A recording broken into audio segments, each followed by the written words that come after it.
Assalamualaikum warahmatullahi wabarakatuh. Hai teman-teman semua, perkenalkan aku Gina Alfi Mahiroh, mahasiswi jurusan Psikologi Universitas Maliku Saleh. Nah, pada video kali ini aku akan membahas sedikit tentang sejarah dari psikologi industri dan organisasi. Aku merupakan perwakilan dari kelompok 2 dan ada teman-teman aku. Halo semuanya, kenalin nama aku Diutami Adelia dan Perkenalkan, saya Lutfi Safrin. Langsung saja kita masuk pada materi yang pertama. Kira-kira teman-teman udah tahu belum sih apa itu psikologi? Psikologi sendiri terdiri dari dua kata, psyche artinya jiwa dan logos artinya ilmu. Nah, dapat disimpulkan bahwa psikologi itu merupakan ilmu yang mempelajari tentang jiwa. Jika di dalam dunia industri, psikologi itu apa hubungannya sih? Nah, psikologi industri dan organisasi ini mempelajari tentang bagaimana proses mental dan fenomena perilaku para pekerja dalam dunia kerja. Psikologi industri dan organisasi ini pertama kali dikenalkan pada Perang Dunia Pertama. Nah, tokoh yang utama memperkenalkannya itu yaitu Walter D. Scott.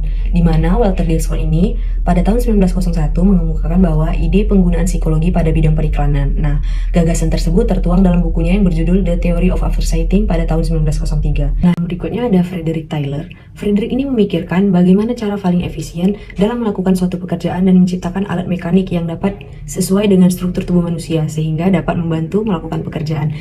Tokoh selanjutnya yang berkontribusi merupakan Lillian Moller Gilbert, di mana Lillian merupakan seorang psikolog wanita yang berkontribusi pada perkembangan awal Pio dengan mengemukakan efek dari stres dan kelelahan pada tenaga kerja.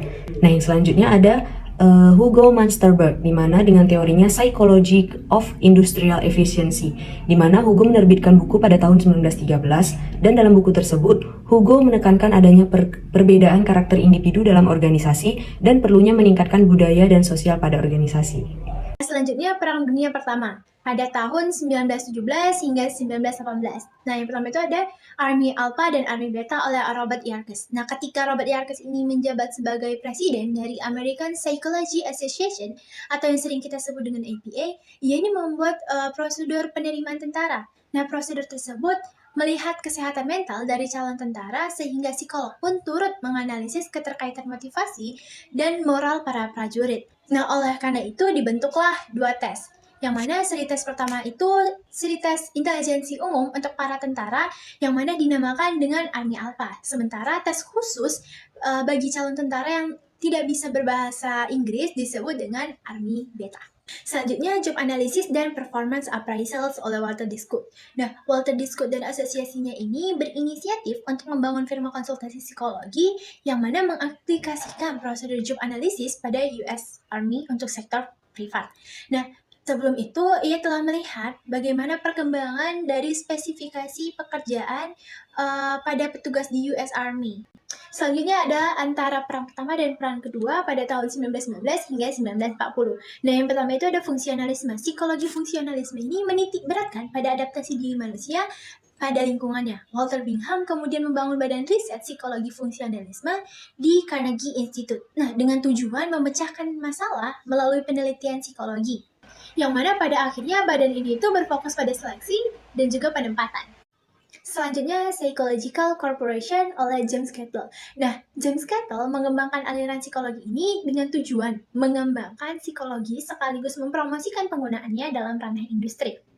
Selanjutnya ada Hawthorne Studies. Nah, perusahaan Western Electric pada akhir tahun 1920 melakukan riset yang dikenal dengan nama Hawthorne Studies. Nah, kajiannya ini adalah mengenai ketertarikan psikologi industri dan organisasi tentang bagaimana perilaku kerja dimanifestasikan dalam konteks organisasi. Adapun hasil riset menunjukkan kondisi psikologi dan sosial lingkungan kerja berpotensi lebih penting dari kondisi fisik lainnya.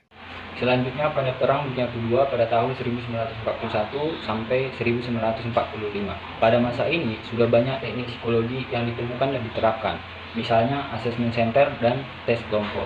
Ahli psikologi industri dan organisasi berperan dalam penyeleksian calon prajurit berdasarkan kemampuan belajar yang dikenal dengan Battery Test (ACGT) atau Army General Classification Test. Adapun situational test sebagai tes untuk calon intel kemiliteran. Engineering Psychology juga muncul pada zaman ini karena adanya tugas penyeleksian dan pelatihan bagi calon pilot militer. Oleh karena itu, psikologi membuat berbagai instrumen pengukur untuk melaksanakan tugas tersebut.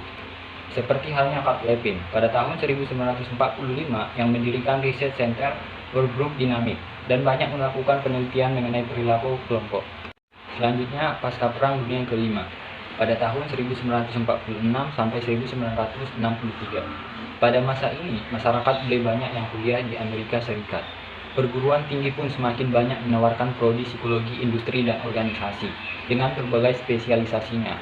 Adapun masa perkembangan psikologi industri dan organisasi, khususnya dalam lingkup motivasi kerja, terjadi pada tahun 1950 sampai 1960.